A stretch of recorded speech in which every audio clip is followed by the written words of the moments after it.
आज आपण परिशिष्टांची एक क्विक रिव्हिजन करणार आहे. एकूण आपल्या संविधानात परिशिष्ट किती आहेत? एकूण परिशिष्टे आहेत 12. एकूण परिशिष्ट किती आहेत? 1 ते 12. ह्या परिशिष्टांनाच अनुसूची देखील म्हणतात. त्यांचे एक अल्टरनेटिव्ह नाव अनुसूची किंवा परिशिष्टे आहे. मग आता आपण पहिलं परिशिष्ट बघू.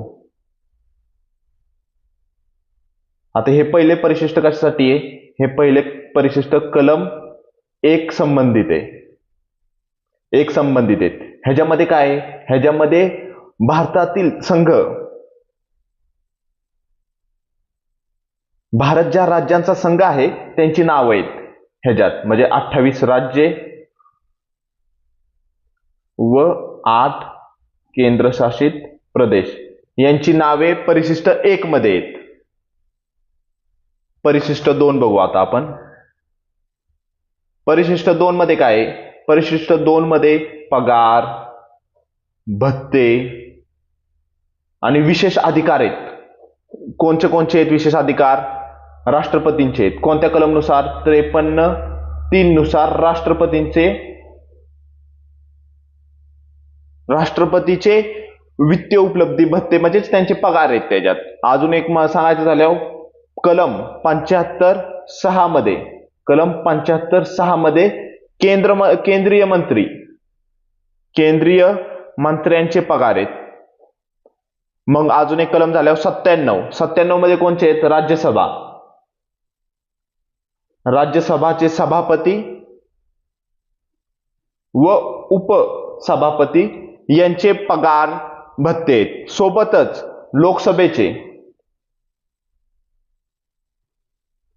लोकसभेचे अध्यक्ष आणि उपाध्यक्ष ह्यांचे पगार कलम 97 मध्ये. कलम 75(6) मध्ये केंद्रीय मंत्र्यांचे पगार आहेत. कलम 59(3) मध्ये राष्ट्रपतींचे पगार आहेत. अजून एक कलम झाला तर 125 कोणचे पगार आहेत? 125 मध्ये सर्वोच्च न्यायालयाच्या न्यायाधीशांचे पगार आहेत. न्यायाधीशांचे पगार आहेत ह्याच्यात. अजून एक झालं तर कलम 48(3) मध्ये भारताचे महालेखापालांचे पगार आहेत.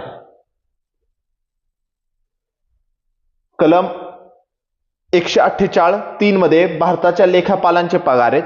कलम 58(3) मध्ये कोणते आहेत? राज्यपालांचे पगार. आणि कलम 64(5) मध्ये, कलम 164(5) मध्ये राज्यमंत्र्यांचे पगार आहेत. राज्यमंत्र्यांचे पगार आहेत. कलम 64(5) मध्ये, हे कलम 58(3) आहे. कलम 64(5) झाल्यावर कलम 186 कलम 186 विधानसभेचे अध्यक्ष व उपाध्यक्ष यांचे पगार कलम 186 मध्ये. आणि लास्टचं कलम 221 उच्च न्यायालयाचे उच्च न्यायाधीश यांचे पगार आहेत. न्यायाधीशांचे पगार एक बार परत रिव्हिजन करू. आपण एक काय बघितलं? पहिलं परिशिष्ट 1 कलम 1 संबंधित आहेत आणि त्याच्यात 28 राज्य व 8 केंद्र प्रदेशांची नावं आहेत. म्हणजे भारतात जेवढे राज्य आहेत त्यांची नावे आहेत. परिशिष्ट 2 मध्ये, म्हणजेच त्यांना अनुसूची पण म्हणतात, परिशिष्ट 2 मध्ये पगार आहे. पगार, भत्ते, विशेष अधिकार आहेत. आणि मग कलम 53 आपलं कलम 59(3) नुसार राष्ट्रपतींचे पगार आहेत. कलम 75(6) मध्ये केंद्रीय मंत्र्यांचे पगार आहेत. कलम 97 मध्ये राज्यसभाचे सभापती, उपसभापती सोबतच लोकसभेचे अध्यक्ष आणि उपाध्यक्षांचे पगार आहेत. कलम 125 मध्ये सर्वोच्च न्यायालयाचे न्यायाधीशांचे पगार आहेत 125 मध्ये. आणि 221 नुसार उच्च न्यायाधीशांचे पगार आहेत. कलम 148(3) मध्ये भारताचे महालेखापालांचे पगार आहेत. कलम 158(3) मध्ये राज्यपालांचे पगार आहेत, हे लक्षात ठेवा. कलम 64(5) मध्ये राज्यमंत्र्यांचे पगार आहेत. आणि कलम 186 मध्ये विधानसभेचे अध्यक्ष व उपाध्यक्ष यांचे पगार आहेत. हे लक्षात ठेवा. आपण बघितलं आता कलम परिशिष्ट 1, परिशिष्ट 2. आता आपण परिशिष्ट 3 बघू. आता परिशिष्ट 3 मध्ये काय? तिसरं परिशिष्ट मध्ये काय? शपथविधी. आणि शपथविधी 2 असतात. एक पदाची शपथविधी असतो, दुसरं गोपनीयतेची. यांचे शपथविधी असतात. आणि ह्याच्यात परिशिष्ट 3 मध्ये कोणते कोणते शपथविधी आहेत? पहिले केंद्रीय मंत्री, दुसरी शपथविधी आहे राज्यमंत्र्यांची, राज्यमंत्री. तिसरे आहेत संसद सदस्य, चौथे आहेत संसद सदस्य उमेदवार, म्हणजे जे इलेक्शनसाठी उभे राहणार आहेत त्यांना पण, उमेदवारांना पण शपथ घ्यायला लावतात. म्हणजे ते कोणती चुकीची पद्धत वापरणार नाहीत, निवडणुकीत काही गैरप्रकार करणार नाहीत, त्यासाठी संसद सदस्य उमेदवार पण. अजून एक आहे विधिमंडळ. अजून एक सुप्रीम कोर्टाचे न्यायाधीश. सोबतच हायकोर्टाचे आणि सुप्रीम कोर्टाचे न्यायाधीशांना पण शपथ ह्यांनी परिशिष्ट 3 मध्येचे, म्हणजे त्यांचं एक स्वरूप आहे शपथविधीचं. आणि कॅग ह्यांची पण शपथविधी. ह्या परिशिष्ट 3 मध्ये कोणची शपथविधी नाहीये तर ती लक्षात ठेवा, स्टार मध्ये राष्ट्रपतींची. ती कोणत्या कलमानुसार आहे? 60 कलमनुसार आहे राष्ट्रपतींची.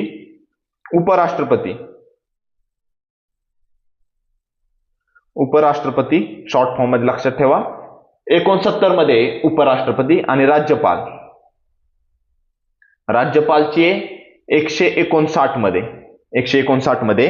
हे झालं कलम परिशिष्ट 3.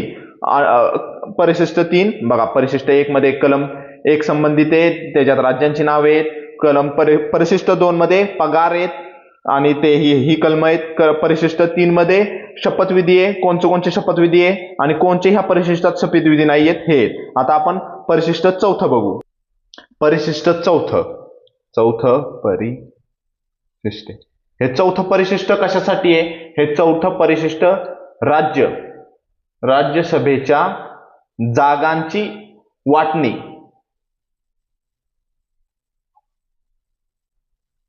चौथं परिशिष्ट कशाशी संबंधित आहेत? राज्यसभेच्या जागांची वाटणी. एकूण जागा किती आहेत? 245 जागा आहेत. त्यातल्या 12, हे तुम्हाला पण माहिती आहे, राष्ट्रपती नामनिर्देशित करतात.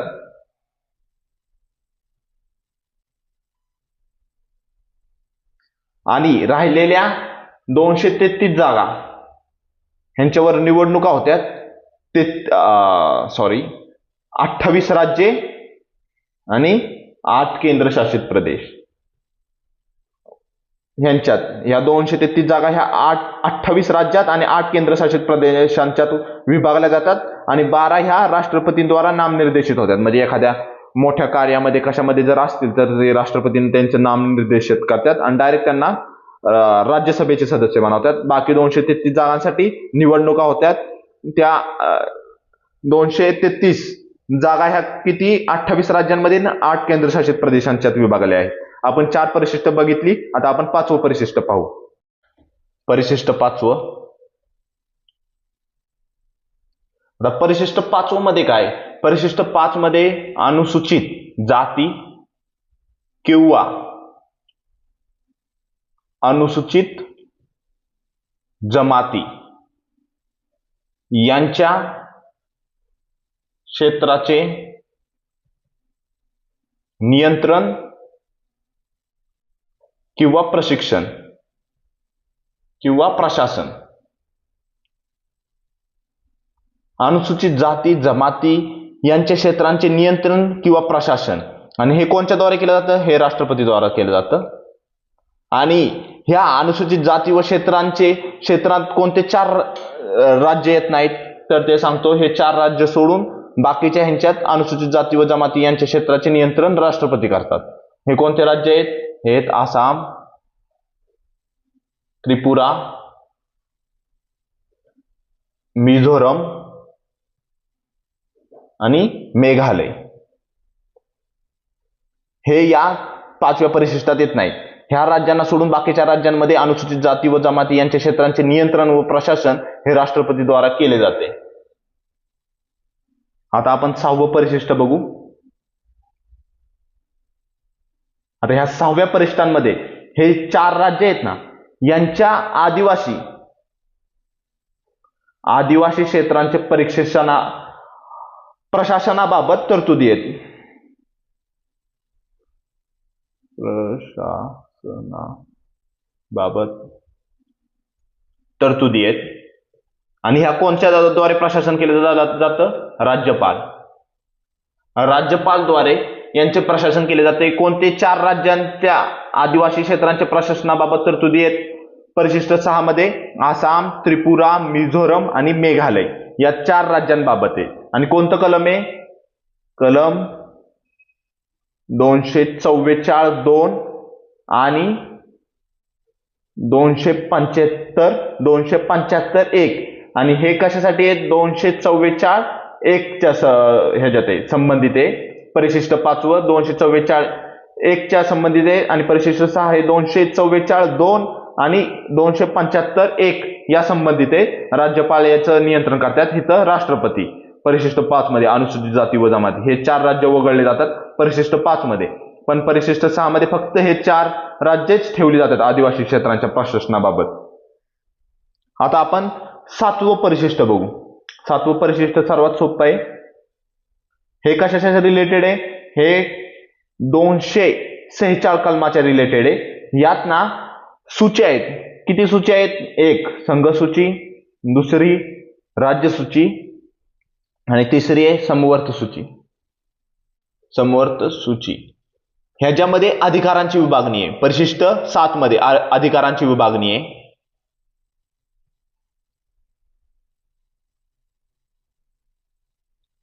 आणि हे अधिकारांची विभागणी कशात आहे? म्हणजे संघ कोणते अधिकार बजावणार, राज्य कोणते अधिकार बजावणार आणि समवर्ती म्हणजे ह्या दोघांचे मिळून कोणते अधिकार आहेत ते बजवायला लागणार, हे ह्या परिशिष्ट 7 मध्ये, जेणेकरून राज्य आणि केंद्रामध्ये भांडणं होणार नाहीत, प्रॉब्लेम होणार नाहीत तयार. त्यासाठी हे परिशिष्ट 7 246 कलम संबंधित आहेत. आणि 3 सूचींमध्ये विभागणी संघ, राज्य आणि समवर्त सूचीमध्ये अधिकारांची विभागणी आहे परिशिष्ट 7 मध्ये. आता आपण बघू परिशिष्ट 8वं परिशिष्ट बघू पटकन. 8व्या परिशिष्टामध्ये काय आहे? 8व्या परिशिष्टामध्ये घटनेने मान्यता दिलेल्या भाषा.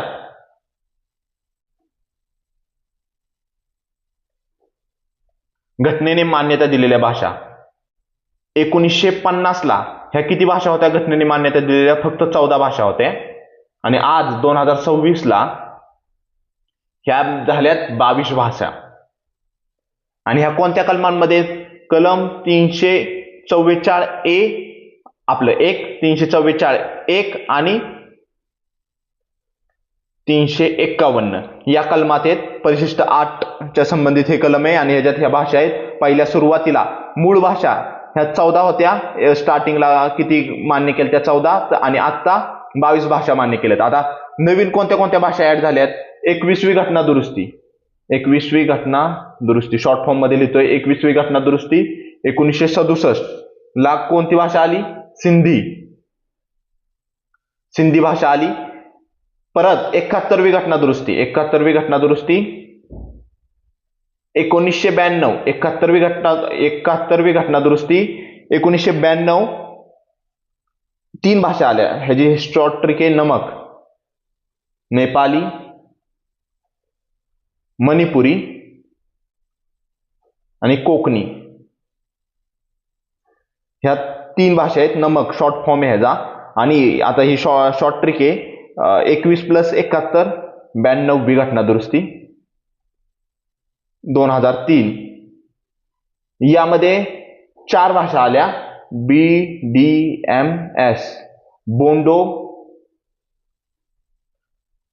डोंगरी,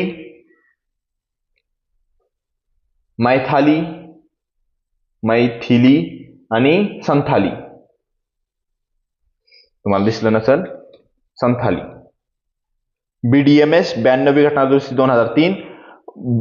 बी नुसार बोंडो, डी नुसार डोंगरी, एम नुसार मैथाली, एस नुसार संथाली. आणि 71वी घटना दुरुस्ती 1992 नमक, नेपाली, मणिपुरी, कोकणी. आणि 21वी घटना दुरुस्ती 1967 सिंधी. ह्या 22 भाषा आहेत नवीन. ह्या एवढ्या भाषा ऍड झालेल्या आहेत आणि ह्याच्यावर प्रश्न आलेले आहेत भरपूर वेळा, तर लक्षात ठेवा. आता आपण बघू परिशिष्ट 9.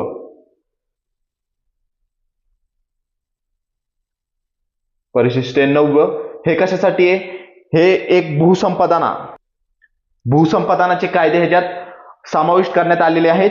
आणि ही कोणत्या घटना दुरुस्तीने केलेले? परिशिष्ट 1 जोडले, म्हणजे पहिले 8च परिशिष्ट होते एकूण मूळ घटनेत, आणि हे 9वं परिशिष्ट जोडलेले आहे. ती कोणती घटना दुरुस्ती केली? पहिली घटना दुरुस्ती 1951 ही पहिली घटना दुरुस्तीने परिशिष्ट 9 जोडलंय. हे भूसंपादन,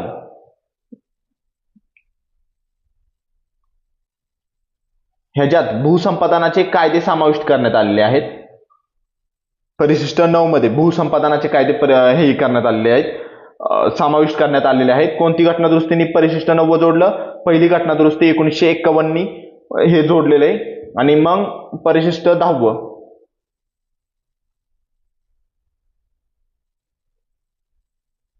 हा पक्षांतर बंदीचा कायदा आहे. हो, ही कोणत्या घटना दुरुस्तीने जोडलेले आहे? परिशिष्ट 10 52वी घटना दुरुस्ती. 52वी घटना दुरुस्ती 1985 ने जोडलेलं आहे. त्यावेळेस राजीव गांधी पंतप्रधान होते आणि इंदिरा गांधींचं तेव्हाच देहांत झालता, त्यावेळेस जोडलेलं आहे. पक्षांतरबंदीचा कायदा 2/3च्या वर सदस्य असतील तरच पक्षांतरबंदी मान्य केली जाईल, नाहीतर त्या डायरेक्ट सदस्यत्व रद्द केलं जातं. 2/3च्या वर पार्टी मेंबर होऊन जास्त लोक हे त्या पार्टीतून बाहेर निघली पाहिजे, तरच पक्षांतरबंदीचा कायदा लागू होत नाही. जर 2/3 हून कमी सदस्य जर पार्टीच्या बाहेर निघत असतील तर पक्षांतरबंदीचा कायदा लागतो. परिशिष्ट 10 52वी घटना दुरुस्ती 1985. आणि एक आता लास्टचे 2 राहिल्यात. परिशिष्ट 11 याच्यात आहेत पंचायतीचे अधिकार. पंचायतीचे अधिकार आहेत. कोणत्या घटना दुरुस्तीने केलं?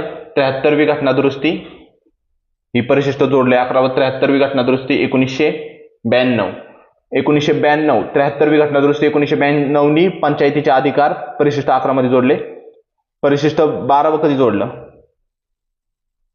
परिशिष्ट 12 हे नगर पंचायतीसाठी आहे.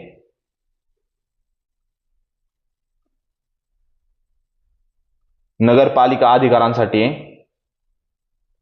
आणि हे कधी जोडलेलं आहे? हे 74वी घटना दुरुस्ती 1992. 74वी घटना दुरुस्ती म्हणजे हे दोन्ही घटना दुरुस्ती एकाच वर्षी झालेल्या आहे. आणि ह्या पंचायतीच्या अधिकारांमध्ये किती काम आहेत? 29 कामे आहेत. आणि नगरपालिकांच्या अधिकारांमध्ये 18 कामे आहेत. आणि अशा प्रकारे आपली 12 परिशिष्टे झाली. तुम्ही रिव्हिजन करू शकता फास्ट सरची. हो का, आपण बघू शकतो. परिशिष्ट 1 यात 28 राज्य आणि 8 केंद्र प्रदेशांची नावे कलम 1 च्या संबंधित आहेत. परिशिष्ट 2 पगार आणि भत्ते, म्हणजे राज्यातील लोकांचे पगार भत्ते, देशातील लोकांचे पगार भत्ते ह्याच्या संबंधित आहेत. मग ह्याच्यात कोणाचे पगार हे केलेले आहेत सांगितलेले आहेत? तर राष्ट्रपतींचा कलम 59(3) नुसार राष्ट्रपतींचा पगार आहे. 75(6) नुसार 75 ब्रॅकेटमध्ये 6 केंद्रीय मंत्र्यांचे पगार आहेत. 97 नुसार राज्यसभाचे सभापती, उपसभापती सोबतच लोकसभेचे अध्यक्ष आणि उपाध्यक्ष यांचे पगार कलम 97 मध्ये. कलम 125 मध्ये सर्वोच्च न्यायालयाचे न्यायाधीशांचे पगार आहेत. कलम 148(3) मध्ये महालेखापालाच्या ही पगार आहेत. कलम 58(3) मध्ये राज्यपालांचे पगार आहेत. कलम 164(5) मध्ये राज्य मंत्र्यांचे पगार आहेत. कलम 164(5) मध्ये राज्यमंत्र्यांचे पगार आहेत. कलम 186 मध्ये विधानसभेचे अध्यक्ष आणि उपाध्यक्ष यांचे पगार आहेत. कलम 186. आणि कलम 221 मध्ये उच्च न्यायालयाचे न्यायाधीशांचे पगार आहेत. आता आपण परिशिष्ट 3 बघू. शपथविधी आहे. कोणते शपथविधी आहे? म्हणजे पहिले बघू शपथविधी कशासाठी होतात. पदाच्यासाठी शपथविधी एक होतो आणि गोपनीयतेचा एक शपथविधी होतो. आणि कोणते होत्यात? केंद्रीय मंत्र्यांचे, राज्यमंत्री, संसद सदस्य उमेदवार म्हणजे इलेक्शनसाठी उभा राहायच्यासाठी पण, विधिमंडळ, सुप्रीम कोर्टचे न्यायाधीश, हायकोर्टचे न्यायाधीश आणि कॅग, भारताचे कॅग. आणि कोणचे नाहीयेत ह्या परिशिष्ट 3 मध्ये शपथविधीमध्ये? राष्ट्रपतींची शपथविधी कलम 60 मध्ये, उपराष्ट्रपतींची 69 मध्ये आणि राज्यपालांची 159 मध्ये. ह्या तिघांची ह्या परिशिष्ट 3 मध्ये नाहीये शपथविधी. परिशिष्ट 4 बघू. ह्याच्यात राज्यसभेच्या जागांची वाटणी आहे. 245 एकूण जागा आहेत, त्यातले 12 हे नामनिर्देशित असतात राष्ट्रपतींद्वारा आणि 233 जागा ह्या 28 राज्यांमध्ये आणि 8 केंद्रशासित प्रदेशांमध्ये वाटल्या जातात. आता आपण बघू पाचवं परिशिष्ट. पाचवं परिशिष्ट कोणत्यासाठी आहे? अनुसूचित जाती किंवा अनुसूचित जमाती यांच्यासाठी, यांच्या क्षेत्रांचे नियंत्रण व प्रशासन यासाठी आहे. ते कोणत्याद्वारे केलं जातं? राष्ट्रपतींद्वारा. 244 कलमालाची संबंधित आहेत परिशिष्ट पाचवं. आणि ह्याच्यात कोणते राज्य येत नाहीत? ह्या राज्यामध्ये 4 राज्य येत नाहीत: आसाम, त्रिपुरा, मिझोरम, मेघालय. यांच्यासाठी एक विशेष तरतूद आहे. 6वं परिशिष्ट.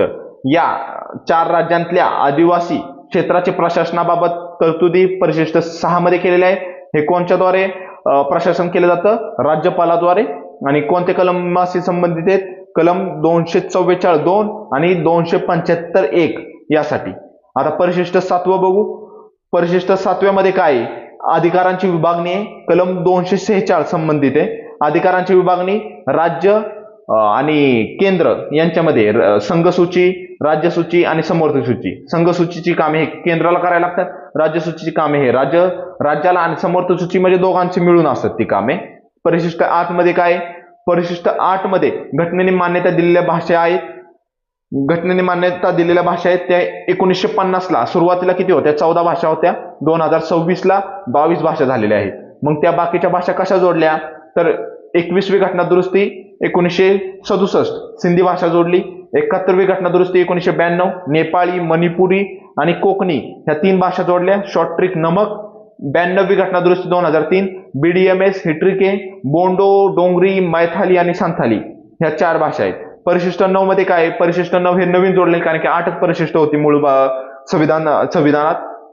तर परिशिष्ट 9 ही पहिल्या घटना दुरुस्ती 1951 जोडले. भूसंपादनाच्या कायद्यांविषयी हे कायदा बनवलेला भाग परिशिष्ट 9. आणि परिशिष्ट 10 हे पक्षांतरबंदीचा कायदा आहे. ही 52वी घटना दुरुस्ती 1985 नी जोडलेलं आहे. परिशिष्ट 10 52वी घटना दुरुस्ती 1985 नी पक्षांतरबंदीचा कायदा आहे. 2:3 सदस्य जर सोडून गेले पार्टीला तर पक्षांतरबंदीचा कायदा लागत नाही, नाहीतर डायरेक्ट सदस्यत्व रद्द होऊन जातं. परिशिष्ट 11 पंचायतीचा अधिकार आहे. पंचायतींच्या अधिकारासाठी परिशिष्ट 11 जोडलंय. 73वी घटना दुरुस्ती 1992 नी जोडलेलं आहे हे परिशिष्ट 11. आणि परिशिष्ट 12 हे 74वी घटना दुरुस्ती 1992. साल सेमच आहे मागचं, फक्त ही घटना दुरुस्ती बदललेली आहे. 73वी 74वी हे नगरपालिकांसाठी आहे परिशिष्ट 12. आणि परिशिष्ट 11 हे पंचायतींसाठी आहे. आणि पंचायतींची 29 कामे आहेत आणि नगरपालिकांची 18 कामे सांगितलेली आहेत. आणि ह्या प्रकारे परिशिष्टांचं पूर्ण झालं.